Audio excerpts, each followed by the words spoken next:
ஆண்டவராக இயேசு கிறிஸ்துவின் நாமத்தில் என் அன்பின் வாழ்த்துக்கள். இன்றைக்கு நம்முடைய தியானத்திற்காக நாம் தெரிந்து கொடுக்கிற வேத வசனம் லூக்கா எழுதின சுவிசேஷம் 15ஆம் அதிகாரம் 22ஆம் வசனம். அப்பொழுது தகப்பன் தன் ஊழியக்காரரை நோக்கி, நீங்கள் உயர்ந்த வஸ்திரத்தை கொண்டு வந்து இவனுக்கு உடுத்தி, இவன் கைக்கு மோதிரத்தையும் கால்களுக்கு பாதரட்சிகளையும் போடுங்கள். ஆண்டவர் எத்தனை நல்லவர்!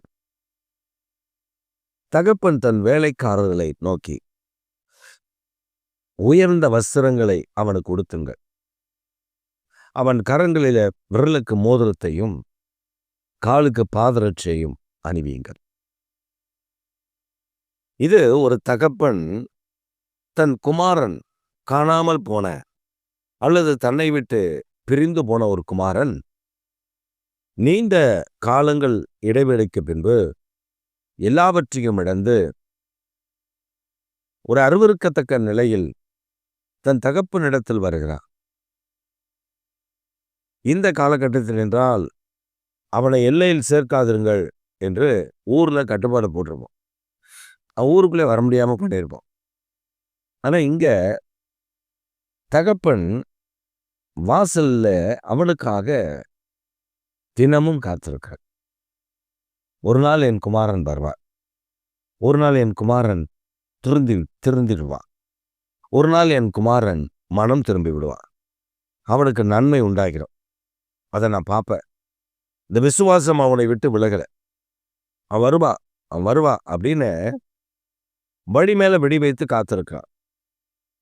When he saw his son coming far away, தன் குமாரன் தூரத்தில் வரும்பொழுதே he identified himself and asked his servant to go and pick him up. அவன் தன் வேலைக்காரர்களை பார்த்து சொல்லுகிறான், போய் அழைத்து வாருங்கள். அவர்கள் போகிறார்கள். தகப்பனும் போடுகிறார். இந்த காலை வேளையில் நீங்கள் யாரா வேண்டுமானால் இருக்கலாம். ஆனால் உங்கள் வாழ்வில் இந்த இளைய குமாரனைப் போல நீங்கள் தேவனை விட்டு வழி விலகி போய் அவரிடத்திற்கு நான் திரும்ப வந்தா என்னை சேர்த்து கொள்ளுவாரா? ஆண்டவரை விட்டு நான் தூரப்பட்டு போயிட்டேன், ஆண்டவரை மறுதலிச்சிட்டேன், ஆண்டவருக்கு துரோகம் பண்ணிட்டேன், அவர் என்னை ஏற்றுக்கொள்ளுவாரா? அங்கீகரிப்பாரா? என்மேல் அவர் பட்சமாய் இருப்பாரா? நான் தேவனை விட்டு விலகி போனதுனால் நான் இழந்து போனது அதிகம் என்றெல்லாம் சொல்லிக்கொண்டு நீங்கள் இருக்கலாம். ஒரு சமயம் ஒரு நண்பருடைய வீட்டில் இந்த காரியம் நடந்தது. அந்த நண்பருடைய அக்கா அவர்கள் ஆண்டவரை அறிந்து ஆண்டவருடைய ஆலயத்துல நல்ல விசுவாச குடும்பமாய் வாழ்ந்தவர்கள். அவர்களுக்கு 2 மகன்கள். ஒருவன் காதல் செய்து திருமணம் செய்து கொண்டார். இந்த காதல் செய்து திருமணம் செய்து கொண்டதினால் அது ரட்சிக்கப்பட்ட மகள் அல்ல, ரட்சிக்கப்படாத ஒரு புற இனத்தை சார்ந்த ஒரு பெண். அந்த பெண் தன் மாமியாரிடத்தில், நீங்கள் ஏசு போகிறீர்கள், இதெல்லாம் உங்களுக்கு வேஸ்ட், நான் சொல்றபடிக்கு வாங்க, உங்க வியாதி உங்களுடைய பிரச்சனை எல்லாம் தீர்ந்துரும். She also accept. அந்த அம்மாவும் அதை ஏற்றுக்கொண்டு அவள் பின்னே போய்விட்டார்கள்.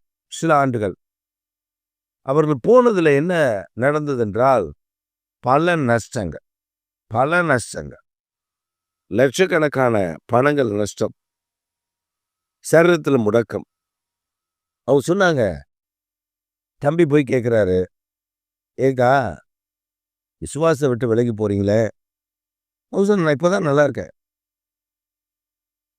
அப்படின்னு சொல்லிட்டு ஒரு நாள் அவருக்கு ஃபோன் வருது, ரொம்ப சீரியஸாக இருக்காங்க. அப்புறம் அவர் போய் பார்த்து, நல்லா இருக்கேன்னு சொன்னியேக்கா? இல்லை தம்பி, நான் ஜெபம் பண்ணுறேன், ஆண்டவர் உன்னை மறுபடியும் காப்பாற்றுவார். அவங்க ஜெபம் பண்ணி மறுபடியும் ஆண்டவர் அவர்களுக்கு நல்ல சுகத்தை தந்து அவர்களை மீண்டும் ஆலயத்துக்குள்ள கொண்டு வந்து மீண்டும் ஆண்டவரை ஆராதிக்கிற அந்த கிருபை, அந்த தயவை இழந்து விடாதபடி அவர்களை தேவனை பின்பற்ற செய்து இன்றைக்கு அவர் நன்றாக இருக்கிறார்கள். இரண்டாவது மகனுக்கும் பெண் பார்த்து, நல்ல இடத்தில் பெண் பார்த்து அவனுக்கு நல்ல முறையில் திருமணம் செய்து தேவன் அவர்களை ஆசீர்வதித்திருக்கிறார். இந்த காலை வேளைகள் நம் ஆண்டவரிடத்துல மனம் திரும்பி விட்டார். When we repent to God, நம் தேவனிடத்துல மனம் திரும்பி விட்டார். அவர் நாம் இழந்ததெல்லாம் பார்த்து ஏளனம் செய்ய மாட்டார். ஏளனம் செய்ய மாட்டார். He cried out. The father, when he saw his son, he cried out. அவன் கண்ணீர் வடிக்கிறார். தகப்பன் கண்ணீர் வடிக்கிறார். இந்த இளைய குமாரன் சொல்றான், தகப்பன் என்று நான் சொல்லுவதற்கு அருகதையற்றவன். இப்படி வேலைக்காரில் ஒருவனாய் என்னை ஏற்றுக்கொள்ளும். எப்படி இருக்கும் பாருங்க. தகப்பன் சொல்றாரு, இல்லப்பா, நீ மரித்து போயிருந்த, நீ இழந்து போயிருந்த, நீ காணாம போயிருந்த, இப்ப எனக்கு கிடைச்சிட்ட. வேலைக்காரரை கூப்பிடுறாரு. அவனுக்கு நல்ல குளிக்க வச்சு நல்ல வஸ்திரத்தை போடுங்க, கைக்கு மோதிரத்தெல்லாம் போடுங்க, நல்ல பாதரட்சியை போடுங்க. அவன் அப்ப எப்ப எப்படி இருந்தானோ மைனரை போல அப்ப எப்படி ஒரு நல்ல பலசாலியாய், அப்பொழுது எப்படி இருந்தான், ஒரு வாட்டம் சட்டமாய், ஒரு நல்ல என்னுடைய குமாரனாய் அவன் உலா வந்தானே, அதே போல வரணும். அவ இழந்ததெல்லாம் சொத்துக்களை தான். ஆனா நான் வைத்திருக்கிற அன்பை அல்ல, நான் அவன் மேல வச்சிருக்கிற அன்பு பெரியது. அந்த அன்பை அவன் இழந்து விடவில்லை, நானும் இழக்க விட்டு கொடுக்க மாட்டேன். அவனுக்கு இதெல்லாம் செய்து கொண்டு வரணும். இளையகுமாரனுக்கு விருந்து செய்யறாங்க பாருங்க. ஆடு அடிச்சு விழாக்கோலமா இருக்கு வீடு. மூத்த குமாரன் வந்து கேட்கிறான், அப்பா கொண்டு போய் எல்லாத்தையும் வேசி விட்டு அழிச்சிட்டு வந்தவனை கூட்டு வச்சு கொண்டாடுறீங்களே. அவர் சொல்றாரு, அவன் காணாம போனான்பா, வந்துட்டான். எனக்கு உண்டானதெல்லாம் உனக்குரியது. அதுல அவனுக்கு உண்மை கிடையாது. ஆனா என் அன்பு இருக்குல்ல, அதான் அவனுக்கு நான் தரேன்.